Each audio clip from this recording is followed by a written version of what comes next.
Niveau 1, candidat. Tu as 19 ans. Un matin de semaine, au hasard, au mois de juillet, tu entres dans un bureau de recrutement de la marine à San Diego. La climatisation vrombit. Sur une affiche accrochée au mur, on peut lire « Le seul jour facile, c'était hier ». Tu ne comprends pas encore tout à fait. Tu comprendras. Depuis 8 mois, tu cours 10 km par jour. Tu fais des tractions jusqu'à ce que tes mains se mettent à saigner. Tu as dit à ta mère que tu allais t'engager dans la marine. Tu ne lui as pas précisé dans quelle branche. Les épreuves de sélection physique viennent en premier. Tu nages 450 mètres en moins de 12 minutes et demie. Tu as fait 40 pompes, 50 abdominaux, puis 6 tractions de plus, comme si tu n'étais pas du tout fatigué. Tu cours 2,4 km en botte en un peu moins de 11 minutes. Tu réussis de justesse. On te remet un contrat. Tu le signes sans lire la dernière page. 3 semaines plus tard, tu es dans un bus en direction de la base navale de Great Lakes, dans l'Illinois. On est en novembre. Le vent venant du lac Michigan transperce ta veste comme s'il avait un but précis.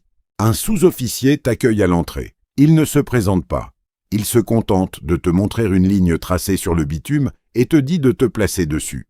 Tu te places dessus. Tu apprends vite que, dans ce monde, la ligne marque toujours le début. Ce qui importe vraiment, c'est de savoir si tu resteras dessus jusqu'au bout. Niveau 2.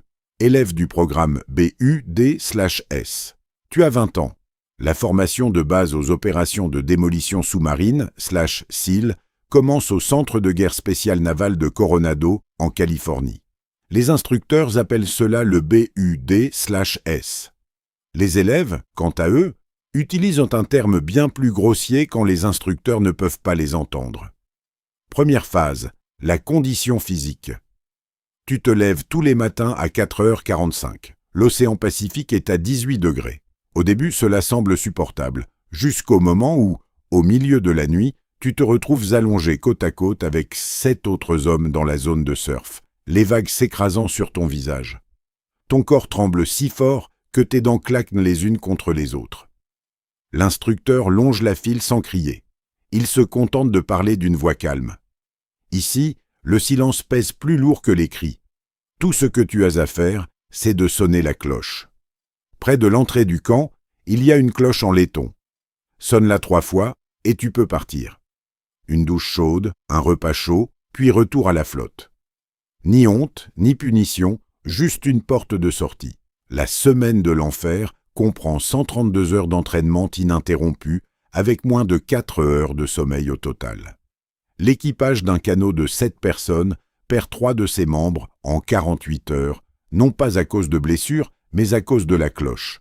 La 3e nuit, le meilleur nageur de la promotion, un certain Torres, se dirige vers la cloche à 2h17 du matin et la fait sonner 2 fois avant même qu'un instructeur ait fini de compter. Tu ne demandes pas pourquoi. Tu le sais déjà. Le corps finit par céder. L'esprit cède le premier. Et cette nuit-là, en entendant les pas de Torres, tu te promets de ne plus jamais sonner la cloche. 2e phase, la formation à la plongée. Des recycleurs d'oxygène à circuit fermé. Navigation à la boussole sous-marine, en visibilité nulle. Natation de combat dans les forêts d'algues au large de San Diego. Sous l'eau, tu apprends que la panique est une décision que tu prends avant même de te rendre compte de ce que tu es en train de faire. 3e phase, combat terrestre, destruction, armes, tactique de petites unités dans les collines près de Niland, en Californie. 42 degrés dans le désert. Tu portes un sac à dos de 20 kilos. Au bout du 3e jour, tu cesses de penser à ce poids. Tu avances simplement, pas à pas. 6 mois après le début, tu te tiens au garde à vous. Sur les 187 hommes qui ont commencé la formation, il n'en reste plus que 31. On t'épingle sur la poitrine l'insigne à 3 dents des cils. L'épingle est tranchante. L'instructeur appuie de la main. Il n'y a pas de tampon derrière. Du sang coule. C'est une tradition. C'est justement ça le problème. Tu te demandes un instant où sont passés ces 156 hommes. Certains ont abandonné, d'autres ont été blessés, d'autres encore ne se sont tout simplement pas levés un matin. Tu n'es pas choqué. Mais tu vas tout de suite t'abonner à la chaîne, parce que je partage beaucoup de vidéos de ce genre et que j'aimerais te voir parmi nous dans cette aventure. Niveau 3, nouveau venu. Tu as 22 ans. Tu es affecté à la SEAL Team 5, basée à la base amphibie de Coronado. Tu es le nouveau, un NG. Tout le monde le sait. Personne ne te laisse l'oublier. Ton premier déploiement a lieu dans l'est de l'Afghanistan, dans la province de Kunar, en 2009. Les vallées sont profondes et les crêtes sont surveillées. Ton équipe opère depuis un petit avant-poste dont le nom officiel ne figure sur aucune des cartes qui t'ont été remises. Les locaux donnent à la montagne un nom impossible à prononcer correctement. C'est toi qui portes l'équipement le plus lourd. C'est toi qui es affecté aux pires rotations de garde. C'est toi qui établis les communications, qui nettoie les armes, qui gère la logistique. Tu ne te plains pas. Se plaindre quand on est nouveau, c'est comme saigner en pleine mer, ça attire indûment l'attention. Tu n'as encore rien prouvé, et tout le monde le sait, toi y compris. Première patrouille. 11 heures, 12 kilomètres sur un terrain accidenté. Le sergent-chef, un certain DK, exerce ce métier depuis avant même que tu n'entames le lycée. Il ne t'adresse pas la parole une seule fois pendant toute la patrouille. À la fin, il te tend une barre protéinée et te dit « Tu as tenu la distance ». C'est tout. 2 mots de reconnaissance pour 11 heures de travail. Tu manges la barre protéinée sans dire un mot. Tu comprends peu à peu que, dans cette équipe, être remarqué est quelque chose qui se gagne avec le temps et qu'on ne peut pas l'exiger. 3 mois plus tard, à la tombée de la nuit, la patrouille entre en contact près du lit asséché d'un ruisseau. 6 minutes de chaos contrôlé. À la fin, chaque homme de ton équipe est à sa place. Tu as tenu ta position. Tu as fait ce qu'il fallait. Personne ne te félicite. Le débriefing dure 2 heures. Chaque décision est passée au crible. Chaque seconde est examinée à la loupe. Chaque seconde est réanalysée. Cette nuit-là, tu dors avec ton équipement parce que tu n'as plus l'énergie de l'enlever. Tu te réveilles 4 heures plus tard et tu recommences. Niveau 4, opérateur. Tu as 26 ans. Tu as effectué 3 déploiements. L'un en Afghanistan, un autre en Irak et un troisième dans une destination non divulguée de la Corne de l'Afrique qui n'apparaîtra jamais dans aucun registre officiel que tu ne seras jamais autorisé à consulter. Tu n'es plus un nouveau. Tu es un opérateur. Tu es habilité à l'ensemble des missions. Action directe, reconnaissance spéciale, sauvetage de personnel, lutte contre le terrorisme. Tu sais désormais instinctivement quel moyen correspond à quel problème et à quelle vitesse tu dois t'adapter lorsque la situation évolue. Ton équipe fonctionne différemment désormais. Moins de bruit, plus de précision. Une mission dans la province d'Ambar dure 4 jours. Tu passes les 2 premiers jours entièrement à observer. Dans un fossé de drainage qui empeste de toutes les immondices du monde, depuis un poste d'observation que tu as construit de tes propres mains, tu surveilles pendant des heures le bâtiment cible à l'aide de jumelles. Tu manges des repas froids. Tu ne bouges pas plus que nécessaire. Ici, la patience n'est pas une vertu, mais une nécessité tactique. Tu contrôles ta respiration comme une ressource rationnée. La 3e nuit, la cible bouge. La mission est lancée. Toi aussi, tu te mets en position. Il y a un instant, juste un instant, où tout est silencieux et où tu regardes un ciel si clair qu'il en devient trompeur. Et tu penses à cet homme de 19 ans, debout sur une ligne peinte dans l'Illinois, qui n'a pas lu la dernière page de son contrat. Tu te dis qu'il n'en avait aucune idée. Tu fermes les yeux pendant 90 secondes. Puis, tu retournes au travail. Niveau 5, premier sergent. Tu as 29 ans. Tu n'es plus seulement responsable de toi-même, mais aussi des hommes qui t'entourent. Tu es premier sergent, la colonne vertébrale de la structure des sous-officiers et des soldats des SEAL. Tu gères les calendriers d'entraînement, la préparation du matériel et ces dynamiques interpersonnelles qu'aucun manuel officiel ne parvient à décrire avec justesse. Il y a un nouvel opérateur dans ton équipe, un certain Reeves. Rapide, agressif, techniquement très pointu. Il a de l'instinct, mais pas de patience. Lors d'un exercice d'entraînement dans le désert du Nevada, lors d'un raid d'action directe simulé, il dépasse les limites de son secteur d'intervention. Cela ressemble à une petite infraction. Personne n'est blessé. Mais dans la version réelle de ce scénario, cela coûterait la vie à quelqu'un. Tu ne lui cries pas dessus devant l'équipe. Après coup, tu l'écartes à l'arrière d'un véhicule, dans l'obscurité, et tu lui parles franchement. Il écoute, il ne proteste pas. La semaine suivante, il respecte son secteur à la lettre. Parfois, il faut porter le coup le plus dur en silence, au bon moment et au bon endroit. À 22 ans, tu comprends enfin ce que tu ne comprenais pas auparavant. Sa force n'est pas le problème. Le problème, c'est la force transmissible, celle que tu peux transmettre à l'homme à tes côtés pour qu'il tienne le coup même quand tu n'es plus là. Ton équipe se déploie aux Philippines pour un exercice d'entraînement conjoint avec le groupe des opérations spéciales navales des Philippines. 6 semaines.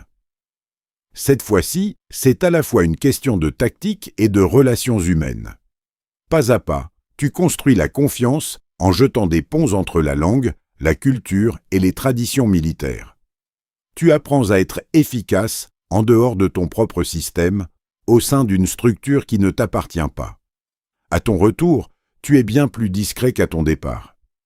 Les hommes de ton équipe le remarquent, mais personne n'en parle. Certaines choses se comprennent sans avoir besoin d'être dites. Grade 6, sergent-chef. Tu as 33 ans. Sergent-chef. Tu as été sélectionné à l'issue d'un processus qui évalue non seulement tes performances, mais aussi ton caractère, tes capacités de leadership et cette fiabilité discrète qu'aucune évaluation de performance ne saurait refléter. Tu es désormais à la tête d'un détachement SEAL complet composé de 16 hommes et de 2 officiers, et tu as la responsabilité opérationnelle de tout ce qui se passe lorsque ce détachement est en mission. L'officier est un lieutenant nommé Marsh. Il est intelligent, bien formé et âgé de 27 ans. Tu exerçais déjà ce métier avant même qu'il n'entre à l'université. Le véritable défi consiste à le rendre efficace sans le discréditer. C'est l'une des relations les plus complexes au sein de la structure militaire, et presque personne n'en parle ouvertement et en toute franchise. Tu avances en lui donnant raison lorsqu'il a raison, et en le guidant discrètement lorsqu'il a tort. Tu ne récoltes pas les louanges, tu n'en as d'ailleurs pas besoin. Une mission dans le nord du Mali tourne mal dès le départ. Il y a une grave lacune dans les renseignements aériens.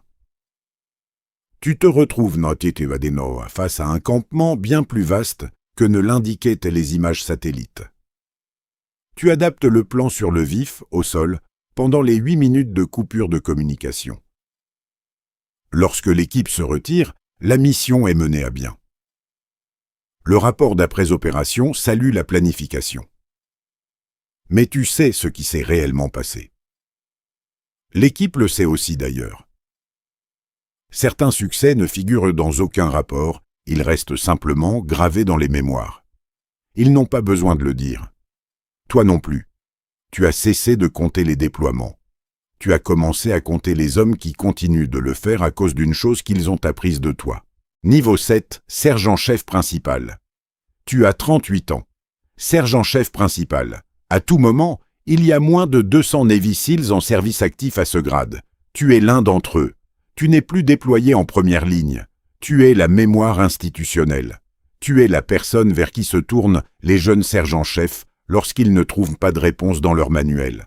Tu es désormais celui que les officiers font intervenir lors des séances de planification, lorsque le problème est suffisamment complexe pour nécessiter quelqu'un qui s'est déjà trompé et qui en connaît parfaitement la raison. Au fil des années, tu as vu des hommes quitter l'équipe, certains à cause de blessures, d'autres à cause de l'épuisement, d'autres encore à cause de leur famille, qui ne supportèrent plus l'attente. Tu ne juges aucun d'entre eux, tu les comprends tous sincèrement. Un jeune SEAL nommé Castillo vient te voir après une phase d'entraînement particulièrement éprouvante. Il vient sans savoir quoi dire, simplement parce qu'il sent qu'il doit venir. Il se demande encore s'il est à sa place. Il ne cherche pas à ce que tu le corriges. Il se contente de parler.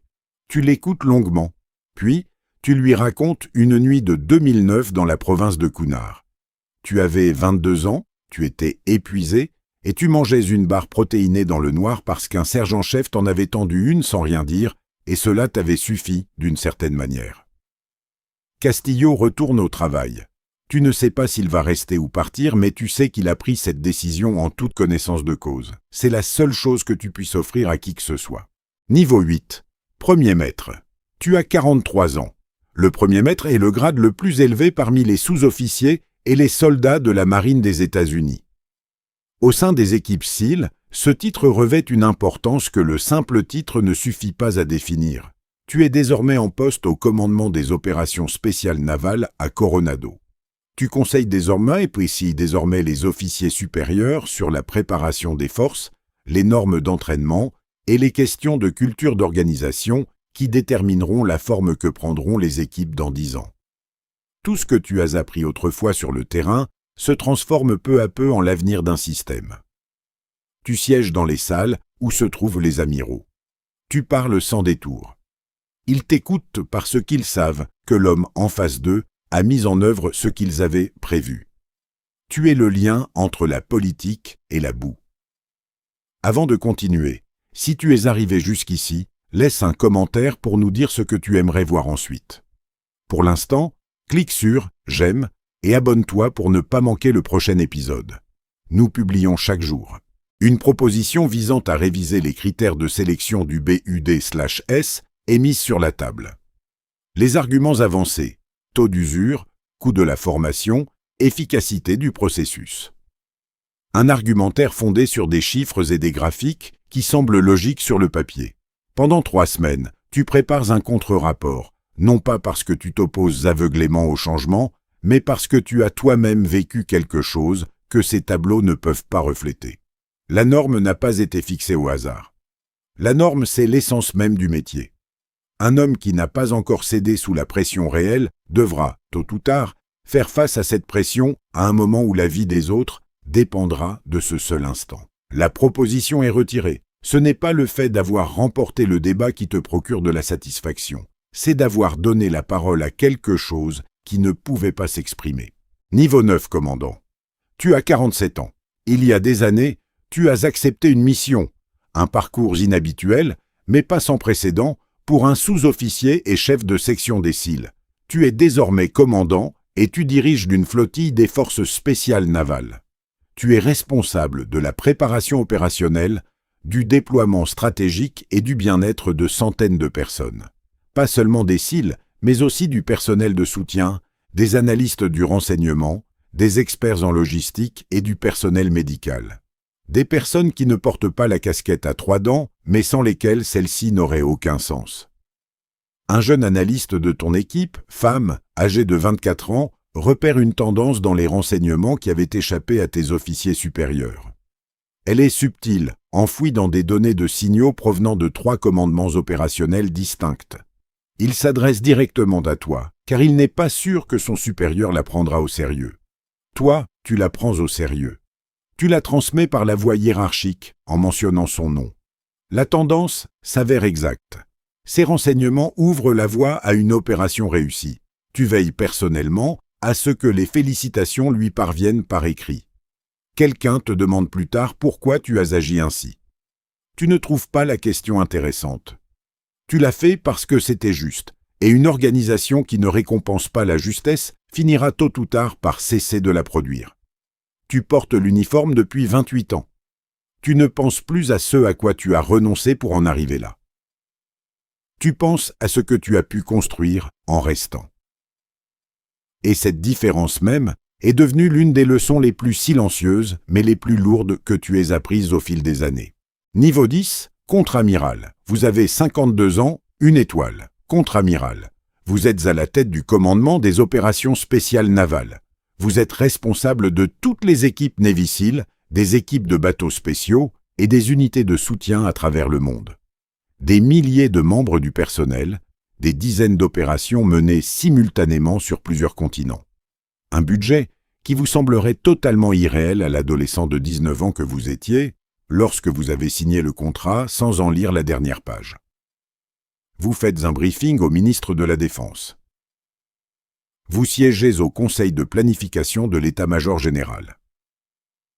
À 3 heures du matin, votre téléphone sonne pour des appels que vous ne pourriez décrire à personne à l'extérieur de la pièce.